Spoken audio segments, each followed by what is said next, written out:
Life can be busy, but when you enroll in Kroger Boost, it's like getting a savings superpower. Island. It's managed to grow to this level because it's also an enduringly fun battle royale shooter, bolstered by impressive updates that go all out to pull you back in season after season.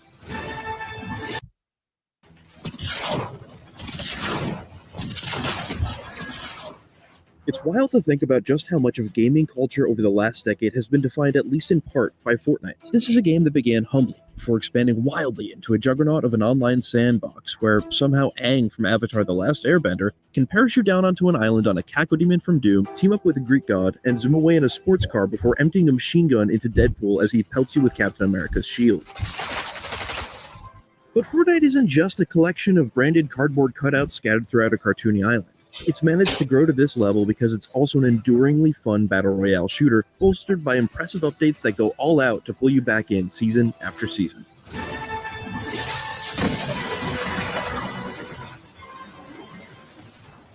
Each match starts even before the battle bus drops you, as dozens of different missions and objectives infuse each of the roughly 15-minute rounds with extra purpose and direction.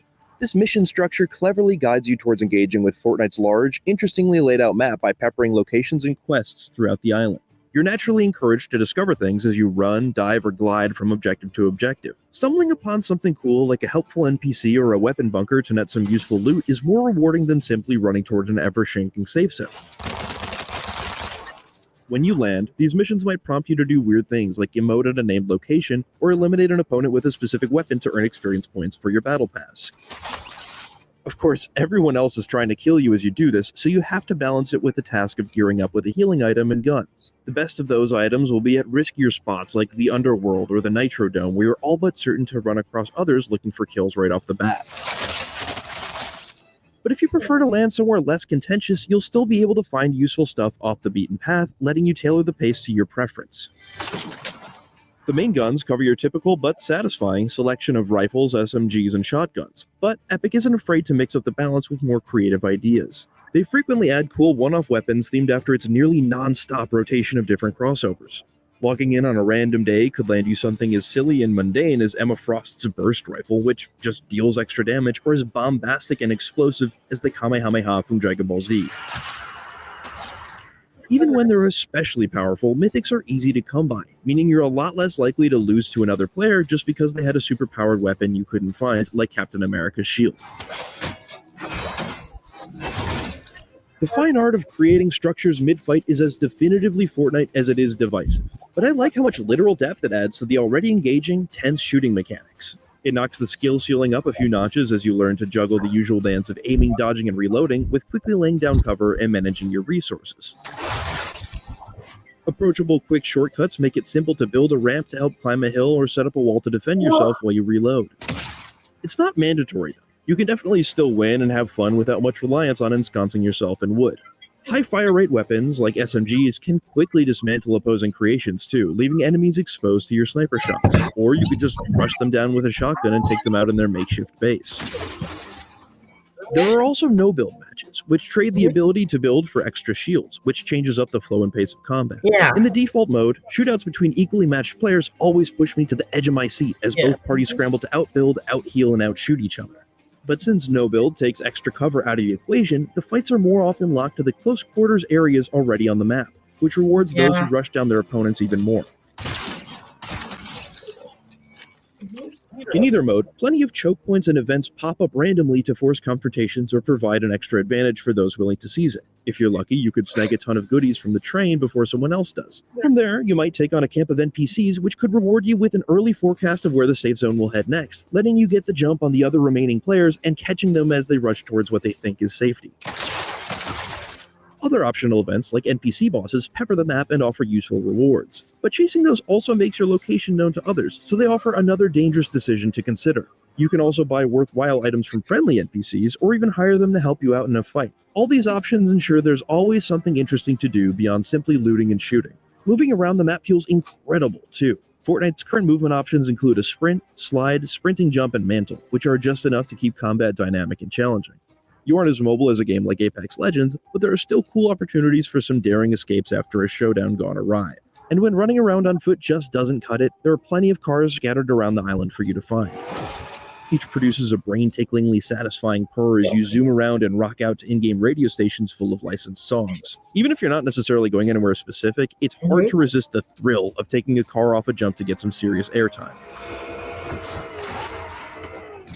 Whether you're vying for the top spot, jumping a sports car off a ramp with your friends, or just checking off story missions, Fortnite accommodates so many different playstyles by rewarding you with XP for doing just about everything. Some activities offer more points than others. Winning a match will always be the most important objective, but Epic goes out of its way to let you have a blast even if you don't crack the top 50. The Battle Pass has both a free and paid tier that unlock cosmetics and some in-game currency called V-Bucks. This system has all but set the standard for how free-to-play games turn a profit nowadays, for better and for worse. Admittedly, it's fun to unlock outfits that let me dress up like my favorite characters, but I don't like how commonplace the almost compulsive nature of this monetization strategy encourages has become. At least Fortnite doesn't lock anything that impacts gameplay behind premium purchases. It even allows you to earn enough V-Bucks to purchase these optional skins or the paid Battle Pass through grinding alone. And with years of big crossovers under its belt, the store has become a pop culture gallery of sorts, with influential film, comic, and game characters lovingly recreated alongside goofy memes. It's by no means the same museum-quality homage to its source material as something like Super Smash Bros., but it's an impressively curated collection all the same. The Indiana Jones content from Chapter 3, Season 3 in the summer of 2022 is a great example of how Fortnite often makes its crossovers feel like more than just a cosmetic cash grab. It seamlessly recreated the iconic Golden Idol heist from Raiders of the Lost Ark into the map using a new location. Not every crossover gets this treatment, but most will at least see some kind of cool inclusion redone in Fortnite's surprisingly cohesive style. For example, Marvel's iconic cast of heroes and villains works perfectly in this season's Doctor Doom-themed takeover. Waving fabrics, shiny metals, and bold cel-shading style adorn these skins with a punch that hits the sweet spot between cartoonish and hyper-detailed thanks to Unreal Engine 5. On most consoles and PCs, and even some phones, it's a graphical showcase, with Unreal's high-fidelity lighting effects on full display as the time of day changes mid-match. Most skins even transfer from the Battle Royale into the other games found on the main menu, as well as the staggering amount of modes and custom games that other players have made within Fortnite. It's nice to see that your efforts in one place will impact the others. That said, Fortnite's wide range of universes don't always collide gracefully. Watching characters who would never wield a gun, let alone kill someone, do both of those things in Fortnite is equally silly and a bit gross. No matter how funny it is to see Aang from Avatar unload a clip into his foe before taunting his kill with John Cena's "you can't see me" gesture, it just doesn't feel right. No matter which version of Fortnite's Battle Royale shooter you prefer, Epic Games makes sure that there's always something on the horizon waiting for you, both in and out of the match. Whether it's the enticing glow and heavenly hum of a treasure chest full of loot, the faraway glint of an opponent's sniper scope on a ridge, a sports car in your favorite color, or an exciting quest to complete, you'd have to try to get bored while playing. Epic's dedication and support have made Fortnite one of the best maintained ongoing multiplayer games out there as well. Even when a new weapon or seasonal direction occasionally feels like a dud, there's usually something great around the corner to even it out. It's rare to see a game on this scale constantly experiment, take risks, and have so much fun with itself. And while its goofy, over-the-top crossovers with beloved games, movies, and TV shows more often bring a whiff of corporate synergy with them, it's undeniably cool to squad up with your friends as your favorite characters and compete for that sweet victory royale. For another recent re-review, check out our thoughts on Fallout 76 in 2024, and for everything else, stick with IGN. Metro presents a tale of two wireless customers. I've been a loyal customer since today. Forever. Which means I get all the deals. absolutely no deal. Hope you enjoy the video. See you guys next one. Bye.